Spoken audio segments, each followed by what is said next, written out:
আজকে খুব সহজ ঘরোয়া উপকরণে কেক বানাবো। ভিডিওটা ভালো লাগলে অবশ্যই শেয়ার করে দিবেন, লাইক করবেন, কমেন্ট করবেন। আর যারা ফেসবুক থেকে দেখছেন তারা অবশ্যই আমার বিচিত্রা রান্নাঘর পেজটা ফলো দিয়ে রাখবেন, লাইক করবেন বা কমেন্ট করবেন। আপনাদের একটা লাইক বা কমেন্ট নতুন ভিডিও করার জন্য অনেক বেশি ইন্সপায়ার করে। অনুরোধ থাকবে যারা ইউটিউব থেকে আমাকে দেখছেন তারা অবশ্যই আমার ইউটিউব চ্যানেলটা সাবস্ক্রাইব করে দিবেন এবং পাশে থাকা বেল বাটনটা প্রেস করে রাখবেন। প্রথমে আমি হুইপ ক্রিমের একটা স্যাশে নিয়েছি, তার মধ্যে 1 কাপ লিকুইড ঠান্ডা মিল্ক দিয়ে সেটা আমি বিট করে নিয়েছি। অন্যদিকে একটা পাত্রে 2টা ডিম দিয়ে খুব ভালোভাবে ফেটে নিয়েছি। তার মধ্যে সামান্য পরিমাণে এলাচের গুঁড়া দিয়ে দিলাম। এলাচের গুঁড়া দেওয়ার কারণে ডিমের আষ্টে গন্ধটা চলে যাবে। তারপর এখানে সকল শুকনো উপকরণগুলো আমি একটা ছাঁকনির সাহায্যে জেলে নিব। দিয়েছি 1 কাপ পরিমাণ ময়দা, তারপর 1/3 কাপ পরিমাণ সুগার পাউডার, 1/2 কাপ পরিমাণ দিয়েছি পাউডার মিল্ক, 1 চামচ দিয়েছি কর্নফ্লাওয়ার এবং 1 চামচ দিয়েছি বেকিং পাউডার। তারপর 1 টেবিল চামচ পরিমাণ দিয়েছি খাবার তেল, 1 কাপ পরিমাণ দিয়েছি লিকুইড মিল্ক। দেওয়ার পর এটা খুব ভালোভাবে কিন্তু মিক্স করে নিতে হবে। এই পর্যায়ে বেটারটা কিন্তু অনেক বেশি স্মুথ হবে।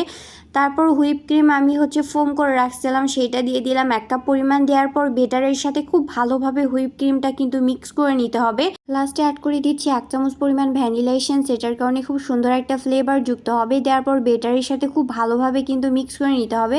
এই পর্যায়ে আপনি হ্যান্ড বিটারের সাহায্যে এটা 2-4 মিনিট বিট করে নিতে পারেন। আমার হ্যান্ড বিটারটার একটু প্রবলেমের কারণে আমি এটা ইউজ করতে পারিনি।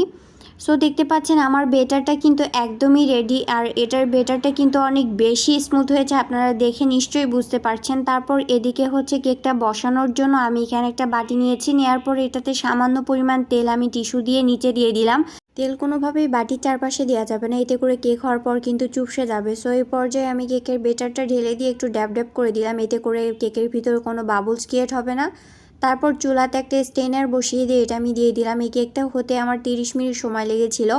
এই পর্যায়ে চুলার আঁচটা বাড়িয়ে মিডিয়াম লোতে রাখতে হবে, খুব বেশি জাল বাড়িয়ে দেওয়া যাবে না, এতে করে উপরে কেকের কালার চলে আসলেও ভিতরে কাঁচাই থেকে যাবে। আশা করি এই ভিডিওটা আপনাদের ভালো লেগেছে। যদি ভালো লাগে তাহলে অবশ্যই লাইক করবেন, কমেন্টস করবেন এবং শেয়ার করবেন। আপনাদের একটা লাইক বা কমেন্ট নতুন ভিডিও করার জন্য অনেক বেশি ইন্সপায়ার করে।